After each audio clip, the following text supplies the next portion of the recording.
Hello guys and welcome back to Pragya Vahini. आज हम करने वाले हैं हमारे वर्ड सम्स किसके एलसीएम के। ठीक है, इससे पहले हम वर्ड सम्स कर चुके हैं एचसीएफ के। आज हम वर्ड सम्स करेंगे एलसीएम के। ठीक है, तो वर्ड सम्स का पहला क्वेश्चन क्या है? Find the smallest number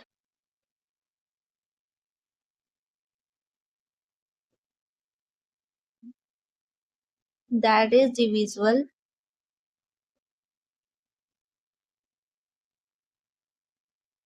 by 20, 36 and 45। ठीक, अब इसमें हमें क्या करना है, हमें एक छोटा सा सबसे छोटा जो नंबर होगा वो निकालना है इनमें से, जो कि इन तीनों डिजिट्स को बिल्कुल अच्छी तरीके से एकदम हमारा डिवाइड कर सके। तो मैंने आपको क्या बताया, एलसीएम कैसे लेना है, 20, 36 और 45। क्योंकि हमें कोई भी चीज को हमें छोड़ना नहीं है, हमें हर बार लेना है। ठीक है, एलसीएम क्या होता है हमारा? लोएस्ट कॉमन फैक्टर, जो सबसे कम बार भी आ रहा होगा ना, वो चीज भी हमें लेनी है यहाँ पर। ठीक, तो हम इनको तीनों को साथ में कर देते हैं। 2 10 20, 2 1 2, 2 8 16 और 45 तो जाता नहीं है 2 के टेबल से। 2 9 18, 10 ऐसे 2 5 10 होता है और 45 जाएगा ही नहीं। अब यहाँ पर किससे जा सकता है? 5 से जा सकता है। देखो 5 1 5, 9 एज इट इज रहेगा, 5 9 45 होता है। ठीक, अब 3 से जा सकता है, 3 3 9, 3 3 9 और 1 एज इट इज रहेगा। 3 से जा सकता है 1 1 1। ठीक है, अब यहाँ पर स्मॉलेस्ट नंबर कौन सा है जो तीनों को डिविजिबल, जो तीनों से डिवाइड होता है? ठीक है, वो कौन बनेगा?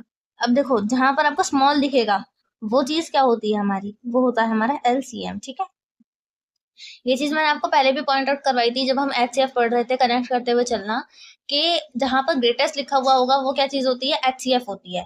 ठीक, और जहां पर स्मॉलेस्ट लिखा हुआ होता है वो क्या होता है? एलसीएम। क्योंकि वहां पर ग्रेटेस्ट क्यों लिखते हैं? क्योंकि एचसीएफ की फुल फॉर्म में ही हाईएस्ट कॉमन फैक्टर होता है। ठीक है, तो वो हाईएस्ट जो है वो पहले से डिनोट कर रहा है, तो वहां पर इसलिए ग्रेटेस्ट लिखा जाता है, और यहाँ पर लोएस्ट इसलिए लिखा जाता है क्योंकि ये स्मॉलेस्ट नंबर को डिनोट करता है। ठीक है, अब आप देखो 2 2 जा 4, 4 5 जा कितना होता है? 20, 20 23 जा कितना हो गया? 60, 63 जा कितना हो गया? 63 जा हो जाएगा 180। तो ये आपका जो एलसीएम आएगा वो आएगा 180, और वो ये वाली जो वैल्यू है वो क्या है? जो इससे भी डिविजिबल है, इससे भी डिविजिबल है और इससे भी डिविजिबल है। ठीक है, पूरी पूरी इस तरीके से आपको ये क्वेश्चन करना था। आई होप आपको ये चीज समझ में आई होगी, इस तरीके से क्वेश्चन अटेम्प्ट करना है और किस तरीके से आपको इनके आंसर्स देने हैं। ठीक, तो अब इसका नेक्स्ट क्वेश्चन देखते हैं। अब हमारा क्वेश्चन क्या कह रहा है हमसे? Find the smallest number of apples that can be put in the basket in group 19 और 9 और 15। ठीक है, हमें क्या निकालना है? सबसे छोटा नंबर बताना है एप्पल्स का जो कि हम रख सकते हैं एक ग्रुप में 9 या 15 के। तो हमें क्या करना होगा?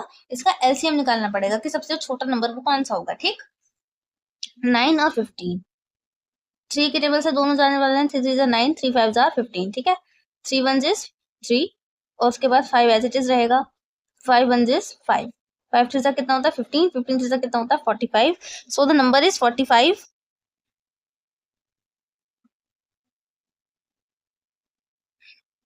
सो एलसीएम इज क्या हो गया हमारा? 45। तो ये है सबसे छोटा जिससे 9 और 15 का ग्रुप बनेगा। ठीक, नेक्स्ट क्वेश्चन क्या है? नेक्स्ट क्वेश्चन है find the smallest number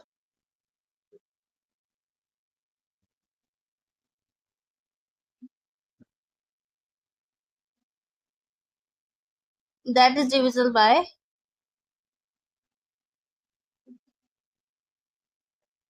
45 and 75। ठीक, हम क्या करेंगे? 45 और 75 का क्या लेंगे? एलसीएम लेंगे, इससे पता चल जाएगा हमें।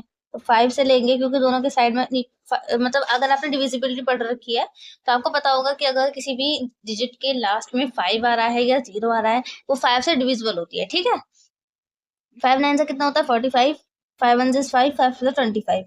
या फिर अगर आपको वैसे भी जनरल नॉलेज होगी तो आपको पता होगा कि 5 का जो टेबल होता है ना, अगर आप उसे पढ़ोगे तो वहां पर या तो 5 होता है डिजिट के लास्ट में या फिर 0 होता है। ऐसे ही 15 के टेबल में भी ऐसे होता है। ठीक है, ऐसे ही 25 के जो भी टेबल, मतलब जो भी डिजिट 5 पे एंड होते हैं उन वाले टेबल्स के एक क्रम चलता है 5 और 0 का। ठीक है, या तो 5 या 10, तो ऐसे ही होता है। 5 का मल्टीप्लाई ऑड नंबर से करोगे तो 5 आएगा लास्ट में, तो 5 का मल्टीप्लाई अगर आप इवन नंबर से करोगे तो 0 आता है, ठीक? कभी भी करके देख लेना। तो यहाँ पर 9 और 15 है, ये 3 से जाएगा पहले, 3 3 जा 9, 3 5 जा 15, वापस 3 से जाएगा, 3 1 इज 3 और 5 एज इट इज रहेगा। यहाँ पर 5 से जाएगा, 5 1 इज 5, ठीक है? तो 5 से है, 5 3 जा 15, 5 3 जा 15, 15 का स्क्वायर कितना होता है? अब देखो यार, ऐसा नहीं होना चाहिए बिल्कुल भी कि आपको स्क्वायर भी याद नहीं हो 15 का कितना होता है, क्योंकि 225 कोई इतनी बड़ी डिजिट नहीं है कि आप याद नहीं कर सकते, ठीक है? एक 6 क्लास के बच्चे को कम से कम 15 तक के स्क्वायर तो याद होने चाहिए, ठीक है? इस तरीके से आपको करना होगा, सही है? अब इसमें लास्ट क्वेश्चन क्या है? आज के दिन हम यही क्वेश्चंस करेंगे केवल, आज ये है लास्ट क्वेश्चन, ठीक है? तो है फाइंड, कल से हम इसकी एक्सरसाइज कर रहे होंगे। Find the smallest number that is divisible by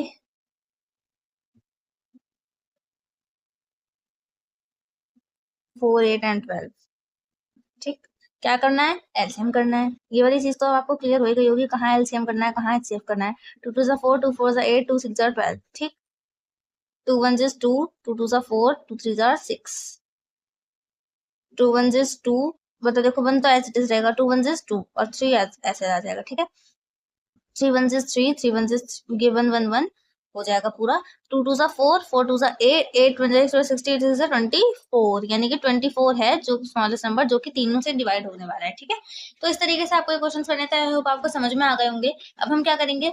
अब हम कल के दिन हम इसकी करेंगे एक्सरसाइज, और आई थिंक 2 दिन में इसकी एक्सरसाइज भी खत्म हो जाएगी और आपका ये वाला चैप्टर पूरी तरीके से कंप्लीट हो जाएगा और आपको बहुत अच्छी एक बेसिक अंडरस्टैंडिंग हो जाएगी कि हाँ, अब हम एलसीएम एचसीएफ से जितने भी क्वेश्चंस बनेंगे हम उन्हें सॉल्व कर देंगे, बिकॉज एलसीएम एचसीएफ जो होता है, क्योंकि बच्चों की ज्यादातर क्या होता है, बेस ही खराब होता है मैथ का, है ना? हमें ये लगता है कि हायर स्टडीज हम कैसे करें, तो द मीन इज दैट कि बच्चे छोटे जब होते हैं ना तो वो पढ़ते नहीं है इतना साथ, उन्हें लगता है कि बड़ी बड़ी क्लासेस में जाके पढ़ेंगे, उनसे हमें नंबर मिलेंगे। अरे तो अगर तुम जैसे तुम्हारे पास मैथ्स रहेगी 10th क्लास में, तो तुम तभी तो पढ़ पाओगे जब तुम्हारा बेस क्लियर होगा। मेरा भी बेस क्लियर नहीं था, 6th 7th 8th में मैंने कुछ भी पढ़ाई नहीं की थी, आई एक्सेप्ट, और मेरा इस वजह से बेस क्लियर ही नहीं था, क्योंकि मुझे मैथ बहुत ज्यादा पसंद थी वैसे तो, लेकिन हमारे स्कूल में नहीं पढ़ाई गई थी, ठीक है? कोई कारण इस तरीके के ही रहे थे कि हमारा जो स्कूल था इतना ज्यादा डेवलप्ड नहीं था और वहां पर इतने अच्छे तरीके से हमें नहीं पढ़ाई गई थी मैथ्स। तो हमारे 6th 7th 8th की जो मैथ्स थी मेरी बहुत ज्यादा खराब थी।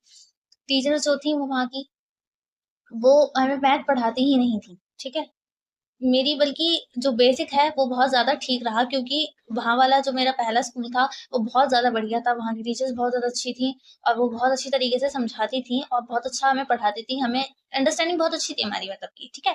अगर मेरा वहीं का ही बेस रहा होता तो और ज़्यादा अच्छा होता। खैर, फिर मैंने अपना बेस खुद ही ठीक किया, और अगर आपका बेसिक ठीक नहीं रहेगा, तो बेस अगर सही नहीं रहता है तो फिर आप भी जानते हो, अगर एक प्लांट का बेस सही ना रहे तो प्लांट टेढ़ा मेढ़ा आता है, ठीक है?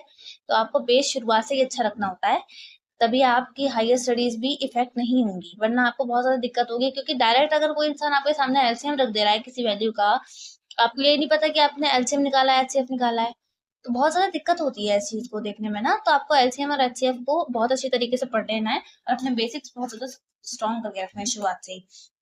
जितने ज्यादा स्ट्रॉन्ग आपके बेसिक्स रहेंगे उतनी अच्छी आपकी थिंकिंग होती चली जाएगी, उतनी अच्छी आपकी जो है स्ट्रेंथ होती चली जाएगी। तो आप हमारे चैनल को लाइक करें, सब्सक्राइब करें और वीडियो को लाइक करें, शेयर करें एंड कमेंट करें कि किस तरीके की आपको वीडियोस चाहिए और ज़्यादा कौन सा चैप्टर पढ़ना चाहते हैं आप, और आपको वीडियो अच्छी लग रही है या नहीं लग रही है, वो सब चीज़ें आप मुझे कमेंट में ज़रूर मेंशन करें। चैनल को सब्सक्राइब करें।